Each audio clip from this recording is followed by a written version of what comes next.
আসসালামু আলাইকুম। আজকের টিউটোরিয়ালটি হচ্ছে fine art architecture photography editing নিয়ে। এই ছবিটা আমি মেইনলি তুলেছিলাম আমি অ্যাস্ট্রো মোড অন করে নাইট স্কেপ দিয়ে রাতের বেলা 4 মিনিট ধরে তুলেছিলাম। এই ছবির মেন থিম হচ্ছে এখানে একটি সাবজেক্ট থাকবে, এই সাবজেক্টটি একদম স্ট্যান্ড বাই থাকবে, মানে এখানে আমরা দেখতে পাচ্ছি বিল্ডিংটা একদম স্ট্যান্ড বাই এবং পিছনে মেঘগুলো কিন্তু মুভিং দেখাচ্ছে, ঠিক আছে। এই টাইপের ছবি তুলতে হলে মেইনলি একটি স্ট্যান্ড লাগে, তো স্ট্যান্ডের টাইমিং দিয়ে ছবিটি তুলতে হয়। তো এটি হচ্ছে ছবিটির র ফাইল, এটাকে আমরা কিভাবে এডিট করেছি সেটি নিয়ে আজকে আমাদের টিউটোরিয়াল। তো ছবিটি আমরা এডিট করেছি স্ন্যাপশিট দিয়ে। তো যেভাবে এডিট করেছি এডিটটি আমরা দেখি চলেন। প্রথমে এইচডিআর বাড়াতে হবে, এইচডিআর একদম ফুল দিতে হবে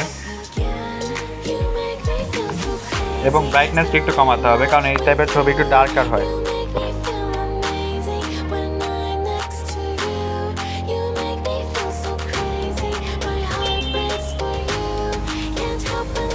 তারপর ভিগনিটি দিয়ে আরেকটু ডার্ক করতে হবে, মানে নিচের দিকটা আমরা দেখতে পাচ্ছি ছবিটি একটু সাদা সাদা হয়ে আছে, সেক্ষেত্রে এখান থেকে একটু কালো করতে হবে, ডার্ক করতে হবে।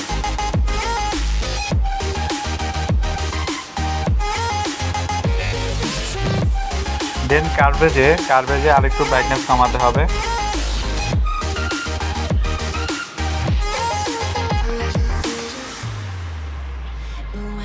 এরপর স্ট্রাকচারটি বাড়াতে হবে, স্ট্রাকচারটি বাড়িয়ে আর্কিটেকচার মানে বিল্ডিংটির শার্পনেস বাড়াতে হবে এবং ব্যাকগ্রাউন্ডের যে আকাশটি সেটি আমরা ইরেজ করে মানে একটু ব্লার রাখতে হবে, মানে এখানে আকাশটা মুভিং দেখাতে হবে, সো মুভিং দেখাতে হলে তো ব্লার অবশ্যই থাকতে হবে।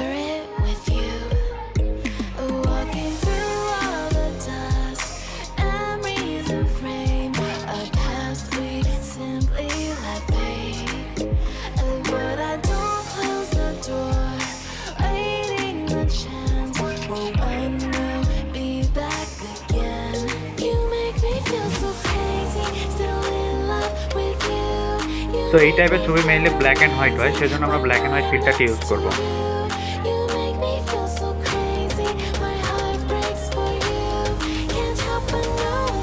তারপর আবার ডিটেলস চেক করব।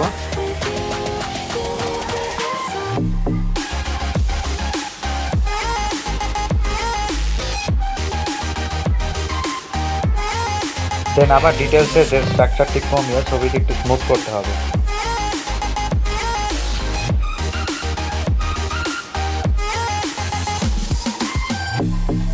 তারপর একটু টিউন ইমেজে যে কালার কারেকশন করতে হবে।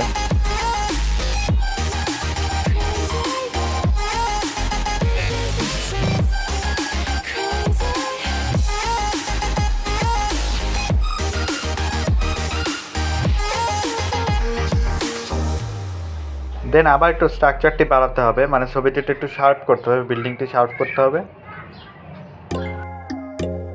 সো এটি হচ্ছে আমাদের এডিটেড ফাইলটি। আমি এখনও তো প্রফেশনাল না, কাইন্ডলি আমার ভুল ত্রুটিগুলো ক্ষমা করবেন এবং পরবর্তী ভিডিওর জন্য সাবস্ক্রাইব করবেন এবং লাইক দিয়ে পাশে থাকবেন। আসসালামু আলাইকুম, সবাই ভালো থাকবেন।